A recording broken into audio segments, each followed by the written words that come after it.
السلام علیکم معزز ناظرین، حضرت سیدنا بلال رضی اللہ تعالیٰ عنہ امیہ بن خلف کے غلام تھے۔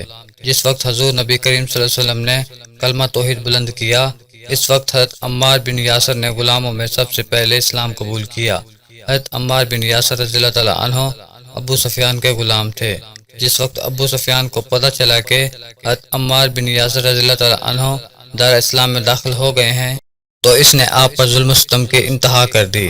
ایک دن وہ آپ کو روضہ قریش کی مجلس میں لے گیا، جہاں ابو لہب، ابو جہل، امیہ بن خلف دیگر روضہ قریش موجود تھے۔ ابو سفیان نے آپ پر کوڑے برسانے شروع کر دیے اور ساتھ ہی ساتھ پوچھنا شروع کر دیا کہ بتاؤ محمد کی تعلیمات کیا ہیں۔ حضرت عمار بن یاسر رضی اللہ تعالیٰ عنہ نے فرمایا کہ وہ ہمیں سکھاتے ہیں کہ تمام انسان برابر ہیں، وہ ہمیں سکھاتے ہیں کہ اللہ ایک ہے اور اسی کی عبادت کرو۔ حضرت عمار بن یاسر رضی اللہ تعالیٰ عنہ کی بات سن کر امیہ بن خلف کو غصہ آ گیا۔ اس نے حضرت سیدنا بلال کی طرف اشارہ کرتے ہوئے کہا، کیا یہ سیاہ فام غلام میرے برابر ہو سکتا ہے؟ حضرت عمار بن یاسر رضی اللہ تعالیٰ عنہ نے فرمایا کہ حضرت محمد صلی اللہ علیہ وسلم فرماتے ہیں کہ اللہ کے نزدیک تمام انسان برابر ہیں، خواہ ان کا تعلق کسی بھی انسان سے ہو اور ان کا رنگ کچھ بھی ہو۔ امیہ بن خلف نے جب یہ سنا تو اس کا غصہ مزید بڑھ گیا۔ اس نے حضرت سیدنا بلال کو پکارا اور حکم دیا کہ بلال یہ کوڑا پکڑو اور اس کو ایک غلام اور روضہ قریش کا فرق بتاؤ۔ حضرت سیدنا بلال رضی اللہ تعالیٰ عنہ نے ناچار کوڑا پکڑ لیا، مگر وہ حضرت عمار بن یاسر رضی اللہ تعالیٰ عنہ کا عزم اور استقلال دیکھ کر سکتے کی کیفیت میں آ گئے۔ آپ نے وہ کوڑا زمین پر پھینک دیا۔ حضرت سیدنا بلال فرماتے ہیں کہ جب میں نے حضرت عمار بن یاسر رضی اللہ تعالیٰ عنہ کی آنکھیں دیکھی تو سمجھ گیا کہ میرا گوہر مقصود دین اسلام ہے اور حضرت محمد صلی اللہ علیہ وسلم کی تعلیمات ہیں۔ امیہ بن خلف نے جب اپنے غلام کی نافرمانی دیکھی تو حضرت بلال کو مخاطب کرتے ہوئے کہا کہ تم میرے حکم کی نافرمانی کرتے ہو۔ اگر تمہیں بھی اس بات کا فخر ہے کہ تمام انسان برابر ہیں تو یاد رکھو کہ تمہارا خدا وہی ہے جو تمہارا مالک ہے۔ میرے غلام خانے میں کسی نئے خدا کی گنجائش نہیں ہے۔ اس کے بعد امیہ بن خلف نے آپ پر ظلم و ستم کی انتہا کر دی۔ حضرت بلال رضی اللہ تعالیٰ عنہ کے قبول اسلام کے بعد امیہ بن خلف نے اپنا یہ دستور بنا لیا کہ وہ روزانہ نصف نہار کو آپ کو قید خانے سے نکالتا اور جلتی ہوئی ریت پر لٹا کر سینے پر تپتی ہوئی چٹانیں رکھ دیتا۔ اس حالت میں آپ پر کوڑے برسائے جاتے اور کہا جاتا کہ وہ ان کے خداؤں کو تسلیم کرے۔ امیہ بن خلف کا یہ معمول آہستہ آہستہ بڑھتا چلا گیا۔ گرم ریت اور گرم چٹانوں کے ساتھ کوڑے برسائے جاتے۔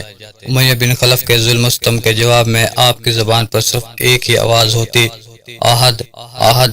آپ کو قائم روز تک بھوکا رکھا جاتا، مگر اس سب کے باوجود بھی آپ کے عزم میں کبھی کسی قسم کا فرق نہیں آیا۔ حضرت حسان بن ثابت رضی اللہ تعالیٰ عنہ فرماتے ہیں کہ میں قبول اسلام سے پہلے حج کے گھر سے مکہ گیا۔ میں نے حضرت بلال رضی اللہ تعالیٰ عنہ کو اس حال میں دیکھا کہ ان کے گلے میں ایک لمبی رسی تھی جسے بچوں نے پکڑ کر رکھا تھا اور نہایت بری طرح کھینچ رہے تھے۔ اس حالت میں حضرت بلال رضی اللہ تعالیٰ عنہ کی زبان سے صرف ایک کلمہ جاری تھا، آہد آہد۔ حضرت بلال رضی اللہ تعالیٰ عنہ کے مشکل قیام کے دوران فرماتے تھے کہ مجھے وہ دن یاد ہیں جب میں جوان ہوا اور بازار میں پہلی بار بکنے کے لیے آیا۔ میں غلام ابن غلام بننے والا تھا اور اس کے بعد مجھے کئی بار خریدا اور فروخت کیا گیا۔ حضرت بلال رضی اللہ تعالیٰ عنہ کی آزمائش کا دور بالآخر ختم ہوا۔ امیہ بن خلف آپ کو ایک کھلے میدان میں لے گیا اور مضبوطی کے ساتھ لکڑی کے کھمبے سے باندھ دیا اور کوڑے برسانا شروع کر دیے۔ حضرت سیدنا بلال رضی اللہ تعالیٰ عنہ کے منہ سے آہد آہد کی آواز آنا شروع ہو گئی۔ امیہ بن خلف کوڑے برساتا گیا۔ اس طرح حضرت سیدنا بلال رضی اللہ تعالیٰ عنہ نے آنکھیں بند کر لیں اور اپنے چہرے کو آسمان کی جانب اٹھا دیا۔ کوڑوں کا نہ ختم ہونے والا سلسلہ جاری تھا۔ حضرت ابو بکر صدیق رضی اللہ تعالیٰ عنہ روزانہ وہاں سے آتے جاتے یہ منظر دیکھتے تھے۔